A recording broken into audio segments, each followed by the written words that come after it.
Danger చిత్రంతో సినీ ఇండస్ట్రీకి entry ఇచ్చిన కలర్ స్వాతి, స్వామిరారా, కార్తికేయ వంటి సినిమాలతో తన క్రేజ్ను పెంచుకుంది. ఆ తర్వాత కొంచెం కొంచెంగా ఇండస్ట్రీకి దూరం అయింది. ఇక ప్రజెంట్ సెకండ్ ఇన్నింగ్స్ స్టార్ట్ చేసి ప్రైవేట్ ఆల్బమ్స్లో నటిస్తూ మళ్ళీ మంచి ఫామ్లోకి వచ్చింది. అయితే ప్రస్తుతం మలయాళ చిత్రాల్లో నటిస్తూ విజయాలు అందుకుంటున్న ఈ హీరోయిన్కు తెలుగులో మాత్రం ఆఫర్లు రావడం లేదని టాక్.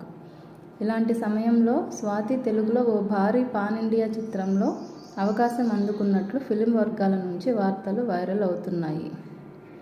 ఆ పాన్ ఇండియా సినిమా మరేదో కాదు, యంగ్ హీరో నిఖిల్ సిద్ధార్థ్ ప్రధాన పాత్రలో నటిస్తున్న స్వయంభూ.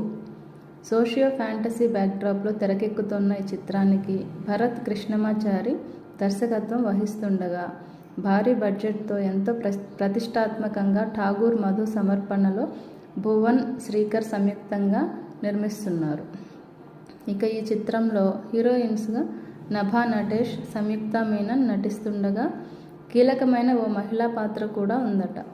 అయితే ఈ పాత్రకు మొదట కొత్త నటిని తీసుకోవాలని అనుకున్న చిత్ర బృందం ఫైనల్గా స్వాతిని ఈ పాత్ర కోసం ఎంపిక చేసినట్లు సమాచారం. ఇందులో స్వాతి పాత్ర ఓ ప్రత్యేకమైన ఎమోషనల్ ఎలిమెంట్ను అందించబోతుందని టాక్ వినిపిస్తోంది. అయితే ఇందులో నిజం ఎంతో తెలియాలంటే అఫీషియల్ అనౌన్స్మెంట్ రావాల్సి ఉంది. కాగా నిఖిల్, స్వాతి జంటగా కార్తికేయ సినిమాలో నటించారు. ఈ మూవీ సూపర్ హిట్ కావడంతో దీనికి సీక్వెల్గా కార్తికేయ 2 కూడా తెరకెక్కించారు చిత్ర బృందం. Please subscribe to my channel.